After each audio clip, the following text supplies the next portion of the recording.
What's going on, guys? Welcome back to Clash of Clubs. Today, we have a very, very special episode. As I promised on the pod, we are joined by Craig from We Are Soccer to talk all things Aston Villa.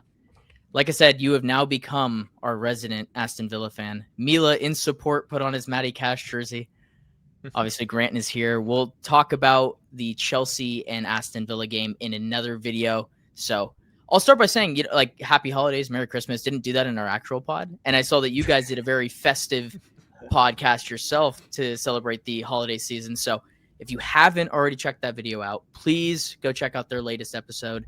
And Craig, before we get started, quickly plug your podcast real quick, plug all your stuff, and then we'll get into the actual episode. Yeah, appreciate it. Thanks for having me, guys. Appreciate it. You can find me and a couple of my friends. We do the We Are Soccer podcast / show. We're on all the major platforms. Look up We Are Soccer or We Are Soccer Network. That's us. We love to just talk about soccer, whether it's here in America, youth soccer, professional soccer, whether it's in Europe. We got a couple of guys who are United fans. Brooks is a huge Brighton Hove Albion fan. I obviously am an Aston Villa fan. But we just talk about anything and everything football. You know, we love to push the sport. We have a little banter. And as you said, like yesterday, we did our, we call it our Christmas episode. We got a little festive, wore some Santa hats, some elves hats, and then had some flashing lights around. So it's all good fun. And I was in a really jolly mood, obviously, because Aston Villa won. They finally beat Manchester United. So I was in a really special mood yesterday when we did ours. Yeah, I bet you were. I was not on the right side of that camp. I wish that curse could have lived on for forever, but it didn't. Well, and anyways, 10 games straight, Craig, with Aston Villa. And it is my obligation as the guy that does it every single time someone's team's within the realm of possibility. I do it to Grant at least once a year. I've done it to Mila this year, I believe. And now it's your turn.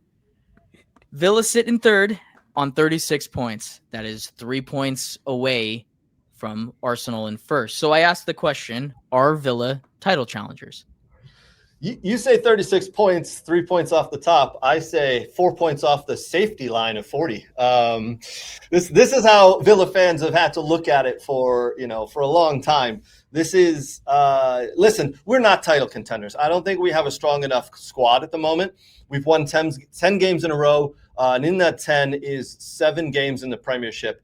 And if you look at all the results, it's a 2-0 win, a 4-0 win, and then it's 1-0, 1-0, 2-1, 2-1, 1-0. I mean, it's just 1-goal wins that we're eking out. Title contenders, when you've got Arsenal who are loaded, once they get fully healthy, they are going to be incredibly tough to beat again. And then you've got Manchester City who've, again, found their form. They've just come into this where last year they had a dip, but I think they've really found their form. And you know what Pep and Man City do in the second half of seasons. They don't lose games. Are Villa title contenders? No. I think it's a great story for now. Do I hope we win it? Obviously. But honestly, I mean, I would have snatched your hand off at the beginning of the season. I'll probably do the same right now if you said, Craig, season ends tomorrow and you'll get top 4. Done. I'll take it. I want Champions League football and nothing more than that. I don't want to be selfish. So title contenders it's just not something we've done and we're not used to. And I just don't think we have quite the strong enough team. Now, I'll hold off on how we can become title contenders. So I do have a theory on how we could become title contenders, but we'll get there. Yeah, I think that one of my questions coming up here will probably leeway into that exact question. I will throw it over to Mila and Grant here. Do you guys think that Villa have a shot at this thing, or are you guys more on board with just they need to get top 4? I think 10 in a row is phenomenal, whether it's whatever mix-up it is, but 7 in the Premier League is also very great. It's a strange season for Villa, to say the least, because you look at the first 5 or 6 games and you couldn't even buy a goal. Yep. And it kind of looked like doom and gloom. And now you guys have this amazing run where you're not only just knocking off teams in the Premier League, you're knocking off the best teams in the Premier League. Getting the wins when you need to, and putting a little pressure on Arsenal and Man City at the top. But I think consistency is just the big thing in the Premier League. So for me to say, they're going to consistently win out for the rest of the season is is what I think would have to basically put them in a title challenge position, and that's just not realistic. Good. Yeah. I mean, I think Craig hit the nail on the head in terms of depth. It's just not enough to compete throughout a 38 game Premier League season. But you look at the individual quality within the team, despite really any reinforcements coming in, right? A lot of loans at deadline day, guys that haven't really worked out yet or gotten integrated into the team. I think you have Mr. Europa League as your coach. And again, an individual quality can win you games alone in tournament play. So I think that's a very realistic thing to keep your eyes on with Villa. And again, will they be able to continue this run of form? Like I am looking at it. I believe it's the last 8 games that they've won are a 1-goal win out of the 10. So it's phenomenal. Everything's going your way in that sense. But yeah, I don't think you can see it to be sustainable long term, but I do think Champions League spots are very realistic, and especially Europa League. Yeah, it's these guys know there's 2 things that I'm pretty consistent on. One, I'm a big believer in XG and what it stands for, right? So I'll throw out the stats of currently Villa are in 15th for XG, sitting at 18.7, right? So that's just a quality of chances, right? That's what they're giving out, and their difference on the season is negative 4.6, which sits 14th. So we're talking like bottom 5 teams in the league in terms of what they are producing compared to what they are getting put against them. And so I have a hard time believing that that's sustainable. Mm-hmm. But there are 2 things that Villa do have. One, they have a superstar. And you talked about it on your guys' podcast with Morgan Rogers and him potentially being better than Jude Bellingham. Interesting. Ooh. Interesting to say the least. I'm going to make sure people go to your channel to look at that conversation. But there's the other thing of you guys have which I never thought I would say in my entire life, but you have like a top manager in Unai Emery. And these guys know that I am not a Unai Emery fan, so for me to say that says quite a lot. I'm winning here with this statement. But I think where that leads me to is you guys are clearly good enough to at least make Champions League with the current squad. Yep. But you guys didn't spend money in the summer. If anything, you guys actually had to get rid of a crap ton of players to just make PSR work. So does that mean that now in January, just like you did last season, is this the time to go and make things happen, Craig? Is that where you were going with your initial statement? Yes. So one, I think we don't have a striker. Okay, everybody 2 years ago was so high on Ollie Watkins, and I said, listen, guys, he's having a great patch, a great green patch here, a run of form that's incredible. And now I think you guys are seeing the real Ollie Watkins. He's not scoring goals. He had 2 against Brighton, which were great. But other than that, it's a goal here and a goal there, but it's not sustainable to have a starting striker who doesn't score goals. Daniel Malin is our second striker.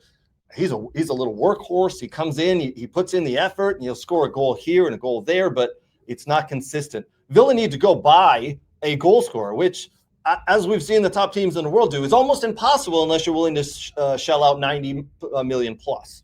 Villa don't have the money, is what I'm hearing. There's a couple of blogs and subscriptions that I have to insider knowledge at Villa that they're all saying the same thing. They don't have the money. We really don't have the money, and we actually have come out on the positive end in the last 2.5 years of selling money. I've got a stat here. Net spends since August of 2023. Arsenal have spent £405 million. Manchester City have spent £312 million. Villa has spent $9 million since August of 2023. I mean, 2.5 years where we just haven't bought players. Unai Emery, you nailed it. He's a top manager. He's getting the best out of these players that he has, but we've had to sell off to get these players, new players in, and it's not sustainable. We can't do a 38-game season with the current squad and contend. So we're either going to have to figure this out and sell someone or work some loan magic again like we did last year to bring Rashford in, who started to produce goals and really help the team.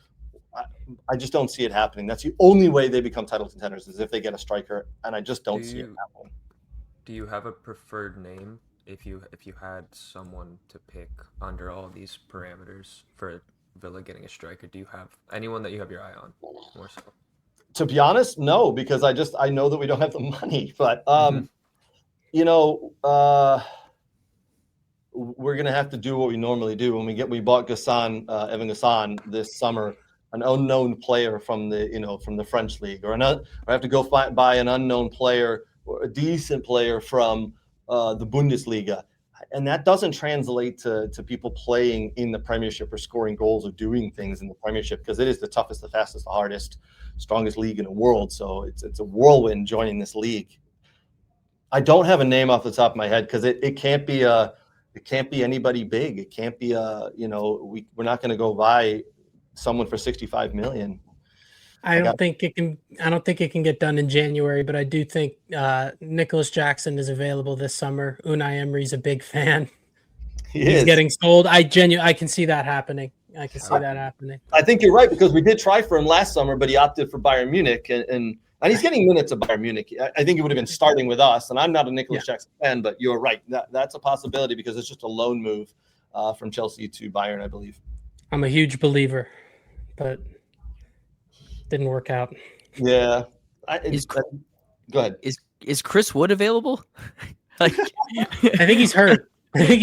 Sure. Yeah, that makes more sense. I was gonna say, I'm trying to think of just guys in the league that like Fulkrug just went to Milan on loan. That's how dry that market is. Xerxes gonna go to Roma. Yeah. Right. Like, but those are both guys that just aren't scoring goals either. So like, is there somebody? I don't even know if there's anybody within the top 5 leagues. Yeah. There's no Rashfords this year. There's no Asensios. There's really not. Evan Ferguson. The only he's getting thing Evan Ferguson close might be to home that I could think of would probably be a stretch either way, but it would be like a Marmouche loan. Yeah, he's that's not a great happy shout. with his minutes, and we're about to go get Semenyo, it looks like, or a right winger.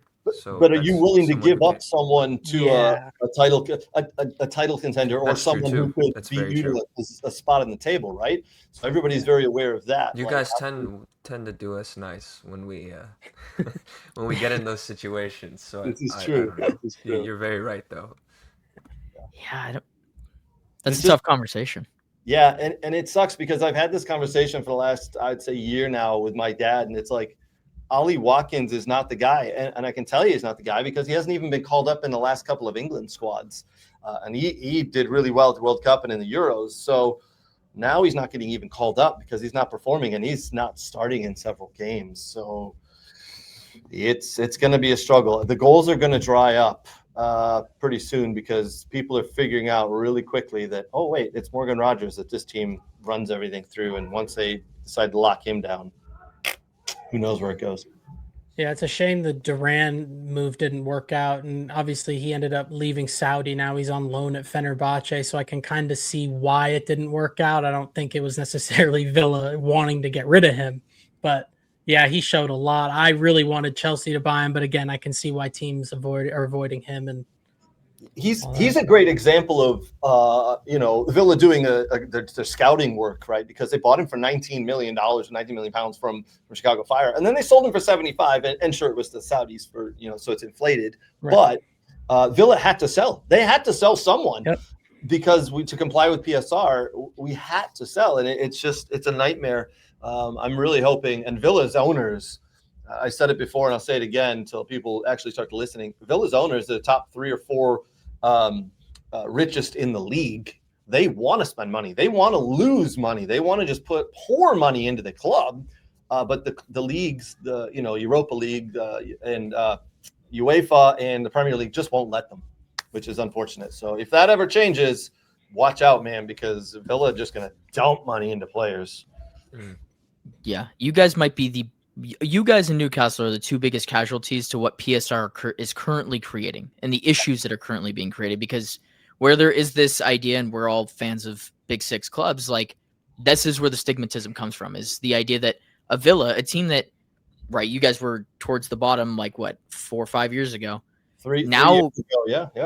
Now competing for one Champions League, for European spots, and in this calendar year, you're competing for a Premier League. Like, you haven't been given the tools to be able to actually do that. And the idea of, like you said, you hate the word project. Villa should have been one of the 1 teams here that just missed out on Champions League and should have been able to spend the money to go ahead and compete with the likes of City and Arsenal and Liverpool, right, to go for a Premier League.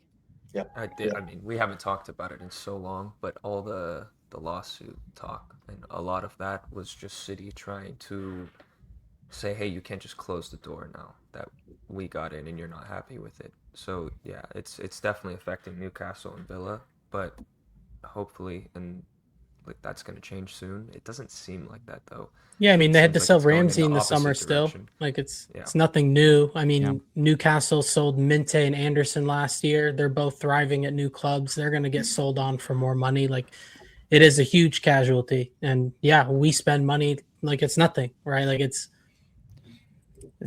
a bit much. I think it's getting changed in the summer, whatever they're going to do. I know UEFA's already super strict as is, but It's like a wage hopefully cap, something though, isn't it? gets fixed. Yep. And a lot of people don't know, Man City obviously tried to sue the Premiership, but Villa jumped on that and they said, we're behind you. We want to sue them as well. We want this to open up. We want to spend money, and you shouldn't be allowed to tell us how much money we can put into our company because it's a business and a company, right? So Villa came out and said, we will sue the Premiership if we find that we can to get these rules changed, but to no avail at this point. But if it changes, watch out, man, because Villa will be high flying. It's better when the Premier League is competitive on all fronts. I will stand by that till the day I die. I'd much rather see 15 competitive teams than the league force a agenda of 10 or whatever Agreed. it is. Agreed. 4. Yeah. Ooh.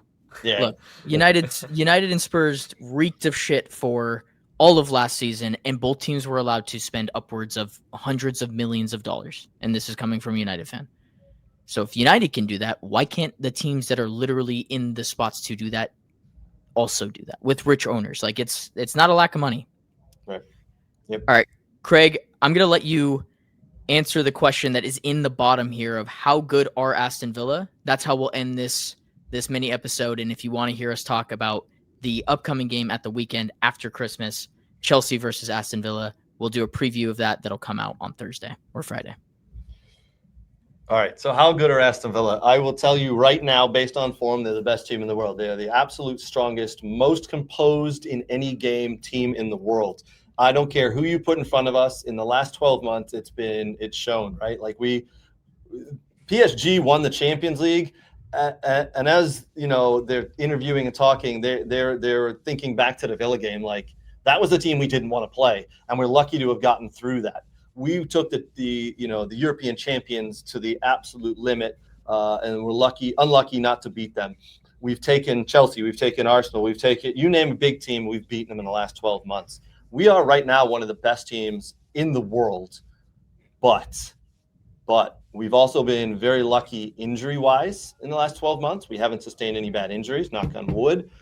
And I think with the games we've been playing, which is Thursday, Sunday, Europa League, Premier League, it's going to take its toll here in a couple of weeks or months.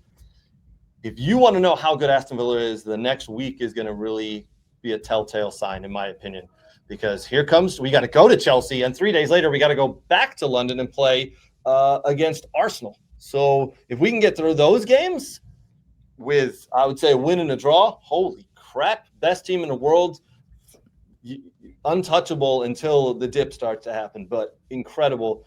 But I don't see that happening. I see probably a draw and a loss. But to be very frank, right now, I'm going to have a hell of a Merry Christmas because we beat the one team I wanted to beat, and that was Manchester United. And I just have so many Manchester United friends that when they win, no matter who they beat, they're all texting me. So the fact that Villa beat Manchester United, I got no text. I'm ecstatic. You know what? I'm happy for you. And because you're such a good guest and a host whenever we go on your show, I'm totally fine with you guys winning if that means that you're happy. I appreciate that. But like I said in the beginning of the show, if people want to find you, they go to We Are Soccer. They can find you on all social media platforms. You, Brooks, Nate, and the whole crew put out a ton of amazing work, just like we try to do. We try to emulate stuff that you guys do. So we appreciate you coming on and spewing your knowledge on Aston Villa. Like I said, if you want to hear our Chelsea versus Aston Villa preview, check that one out. That's coming out in a few days. But until the next time, peace.